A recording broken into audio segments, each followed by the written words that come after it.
Bonjour, je m'appelle Christopher. Je viens des Bergennes. Golem. Christopher. Salut, comment tu t'appelles? Salut, moi c'est Alex. Enchanté. Moi c'est Jérémy, enchanté. Sterling. Sterling. Sterling. Enchanté. Merci. Je viens des Bergennes, j'habite à Bergennes. Dans le fond, j'ai passé beaucoup d'étapes dans ma vie d'itinérance, disons. Voilà un bout de mon histoire aussi, que vous pourrez lire après ma petite entrevue que j'ai pour vous.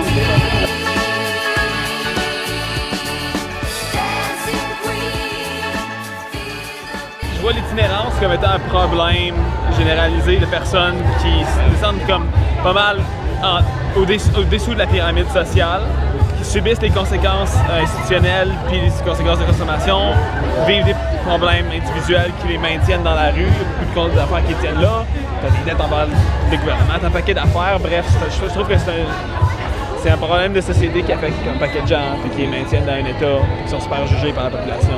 C'est triste. Je dirais qu'à Montréal, c'est assez compliqué parce qu'il y en a tellement qu'on devient vraiment détaché par rapport à ça parce que, tu sais, on peut se faire quitter dans une change 20 fois dans une journée. Un moment donné, on est comme instinctivement, on n'a comme pas le choix de se faire un blocage parce que sinon, on l'argent à tout le monde. Ben, ma première réaction, c'est que je me dis que tout le monde peut à un moment donné avoir des difficultés dans sa vie. Quelquefois, on a des difficultés et on a de la chance, il y a quelqu'un qui peut t'aider. Et quelquefois, il y a plusieurs circonstances et on ne peut pas t'aider. Et après, j'ai envie de voir comment est-ce que je peux... En tant qu'individu, des fois, il y en a qui font le choix d'être dans la rue. Puis la société, ensemble, gouvernement et tout, je trouve qu'ils font pas trop d'actions pour les aider.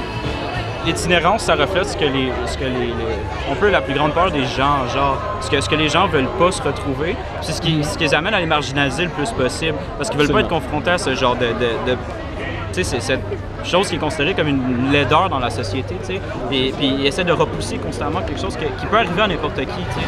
Moi, voir cette belle jeunesse en forme, dynamique, forte, puissante, j'aimerais ça en prendre soin.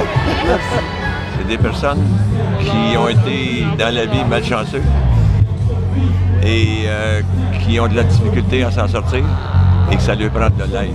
Donc, chaque personne sans abri qu'on traverse à Montréal ont une histoire, ont du bagage, sont les fils ou les filles de quelqu'un. Il y a beaucoup de citoyens qui vont regarder les personnes itinérantes quasiment comme c'était des animaux, ils vont les checker comme si c'était une sous-classe des citoyens. On va pas les regarder pantoute. Ça, quand concrètement, c'est des citoyens au même titre qu'eux autres, qui ont les mêmes droits qu'eux autres. Parce que les personnes qui sont là, c'est des personnes qui ont à un moment donné certainement quelque chose qui est arrivé dans leur vie, qui sont là. C'est rare qu'il y en a que c'est par choix.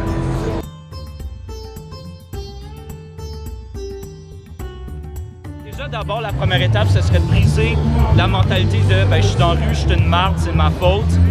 Puis comprendre que ça serait de m'informer d'abord. Où je peux aller, quand je peux aller, pourquoi, quelles sont les ressources à disposition, puis quand je peux utiliser ces ressources-là, c'est quand les bons moments pour utiliser ces ressources-là. Plus d'argent.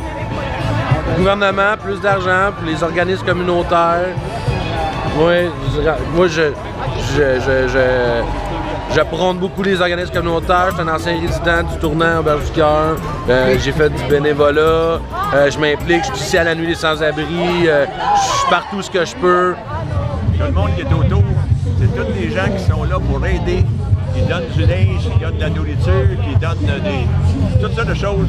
Bon, à partir d'une fois que tu as ta stabilité dans tes besoins de base, là, tu peux commencer à tranquillement te faire une situation correcte dans tes autres besoins.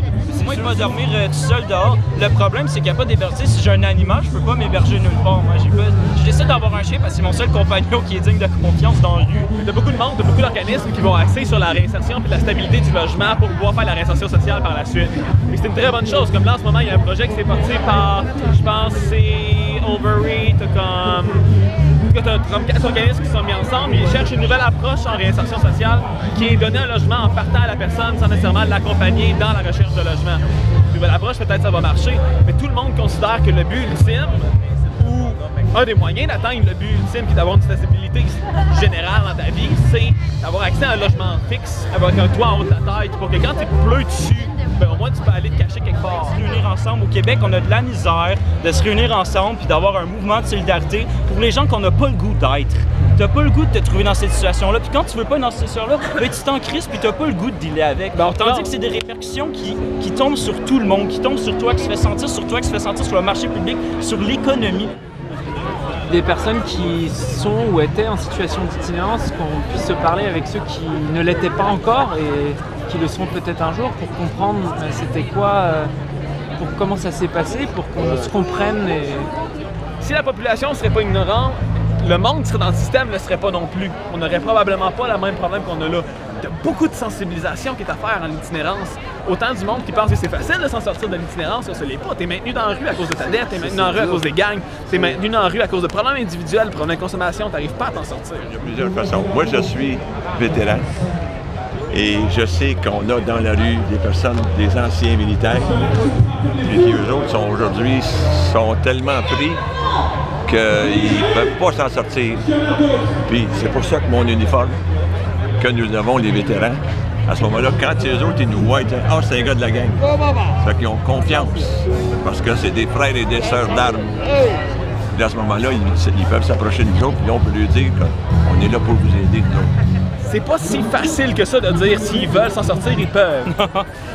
Il y a des... Non, c'est pas vrai, c'est un mythe. C'est un mythe, oubliez C'est un gros mythe. C'est un mythe. Puis le monde néglige l'itinérance. L'itinérance, c'est pas juste qu'on va dans la rue. T'as l'itinérance situationnelle de quelqu'un qui se ramasse dans la rue juste parce qu'il va rester là une couple de mois. Mais t'as du monde qui vont sortir de la rue, t'as du monde qui vont passer l'itinérance, mais qui vont être dans des squats, t'as du monde qui va être dans des logements de chez d'autres mondes, mais ils ont pas de toit à eux. C'est quand même des itinérants. Fait que moi, je pense qu'en combattant l'ignorance de la population, en donnant de l'info, en essayant de défaire cette marginalisation, ces préjugés, ces idées conçues que le monde a à cause de la culture et de la connaissance populaire. Parce qu'au final, c'est ça, c'est des valeurs qui sont véhiculées de tout le monde. Les valeurs capitalistes de si tu veux, tu peux, ça s'applique pas à tous les domaines. Mais il faut que ça soit du logement spécifiquement dédié à des personnes en situation d'itinérance. Et pas juste pour du logement social et d'autres affaires. Je pense qu'il faut vraiment créer du logement pour des personnes en situation d'itinérance. Donc, moi, personnellement, qu'est-ce que je peux faire? C'est de continuer à militer à l'hôtel de ville pour être sûr que les personnes en situation d'itinérance soient entendues, soient respectées, soient écoutées par leurs élus qui les représentent. Et aussi, pour garantir que nous, à l'hôtel de ville, on fournisse l'argent nécessaire pour contribuer à la construction de logements, à les services nécessaires. Et justement aussi, jouer un rôle pour être sûr que la police ainsi que d'autres citoyens respectent des personnes en situation d'itinérance et ne passent pas leur journée à les juger, réduire le profilage social, réduire les préjudices autour de ça. Plus de tribunes qui peuvent s'exprimer, plus de bienveillance et surtout beaucoup plus d'amour. Il faut être capable de connecter d'une manière humaine avec d'autres humains qui ne sont pas nécessairement dans la même situation que nous autres, parce que le moment que c'est nous qui se retrouvent dans cette situation-là, on va vouloir que les gens nous traitent avec le même respect. C'est ça. Merci beaucoup. Mais ça fait plaisir. J'aime ça, j'aime ta motivation. Merci de me répondre aux questions. Et à la prochaine.